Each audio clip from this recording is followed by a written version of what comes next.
will need for its own preservation to eliminate those that generate violence and social instability, then we can justify it. But it was a kind of interesting.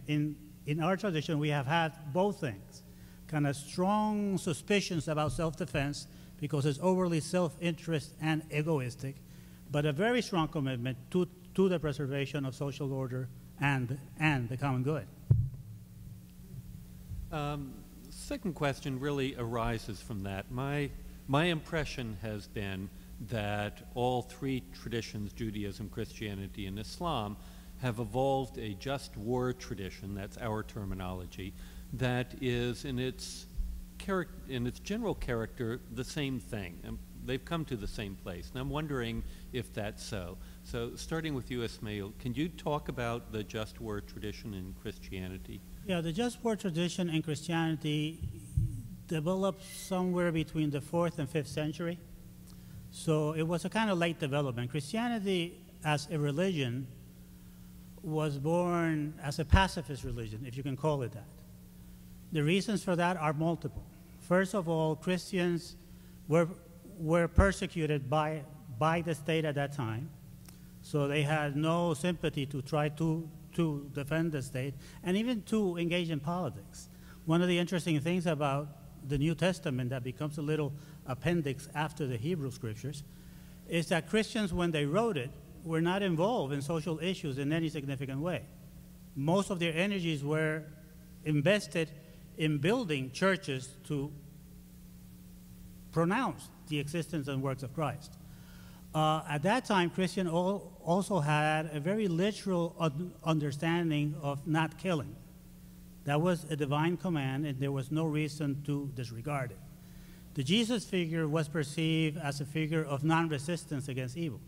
The Beatitudes provided images of non-resistance to evil. So the normative vision was a pacifist, nonviolent attitude. In the 4th century, Christianity now becomes the dominant religion. It becomes a religion of the establishment. And suddenly Christians find themselves with the responsibility of negotiating with other nations and organizing nations themselves and keeping the peace and so on and so forth. At that point, it was that they developed the 6 or 7 criteria of just war, which I mentioned real fast just to kind of refresh ourselves. If you are going to engage in war, it has to be done by some legitimate authority or some competent authority. Somebody incompetent or somebody that has some type of representative function within a given community. You could justify war if you only had a good cause. Defense of the nation, defense of freedom, defense of equality, something of that nature. It had to have the right intention. That is, you really couldn't hate the person. It wasn't a matter of vindictiveness. It wasn't a matter of revenge. It was really seeking some type of justice, of preserving justice, peace, or order. You had to announce the intention. That means you really tried to find a political solution before. You could do this, and you will declare it so that everybody knew what was going on. It had to be the last resort. You had to exhaust every political possibility before you would engage. And there must be a reasonable sense of winning. You must have some sense that there was hope of being successful in this enterprise. If you knew it was a suicidal issue, then you couldn't justify it. If you knew your enemy was so powerful that they will crush you completely, you'd rather not get into that. And those were issues before you got into war. The whole purpose of this theory, the purpose behind it, which again connects with the initial commitment of Christendom peace, was to make wars next to impossible. The just war tradition never tried to justify getting into war. What they tried to justify was the not getting into war, to make it just next to impossible. If by any reason all those criteria were more or less met, or most of them were, then you have standards when you were engaged in war, which means you couldn't cause more pain and destruction that was necessary. You should bring it to an end as soon as possible, and you should never attack those that were not directly involved in the war. So those were kind of criteria we've had since that time, and they have remained somewhat dominant in most churches. I'll say something briefly and then let my colleagues continue. The just war tradition has dominated the Catholic Church and most mainline denominations in their thinking about war. However, all of these denominations, when you read all the church documents published since the 80s on, have uplifted and have looked back into the value and importance of the pacifist tradition. And the reason they have gone back to look at the pacifist tradition with much care has been because pacifists have been the ones that have pursued justice agendas in a very intentional and militant way. And therefore, churches have kind of rediscovered the importance of that tradition in establishing justice, which is a way of preventing engagements in war. I'm glad that you were able to go over the bases or the basic tenets of just war, because it saved me from having to do that. Just one comment on the previous round about particularly the fundamental goal being peace, or the assumption being peace within the Christian tradition.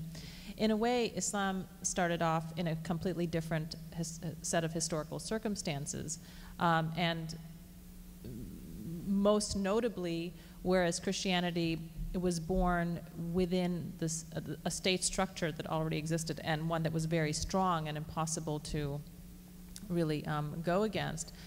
Islam was born in a situation where there was no overarching state structure, and there was a situation of kind of constant tribal bickering and warfare and going back and forth. And so the assumption within the Islamic tradition from the beginning has been that there will always be warfare. There was no experience of peace at a social or political level for the early Muslim community.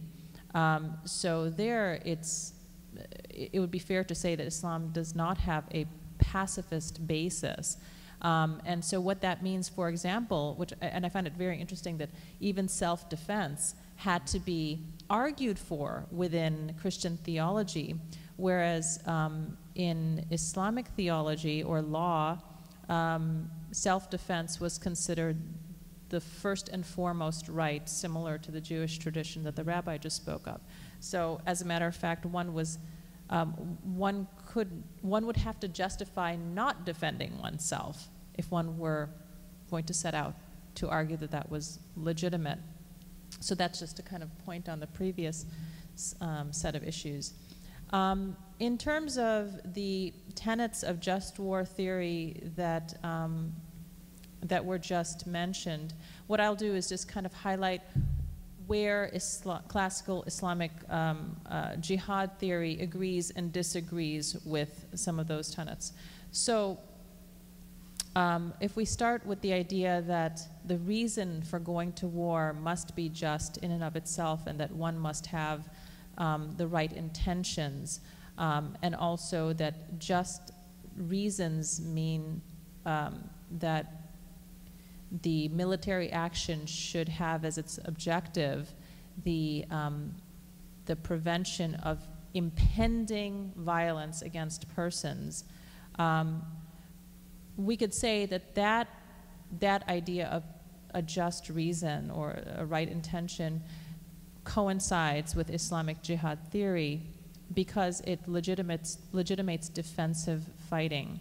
So defending individuals who are in harm's way is legitimate according to jihad theory, and it would not be permissible to allow those individuals to suffer harm without some sort of intervention.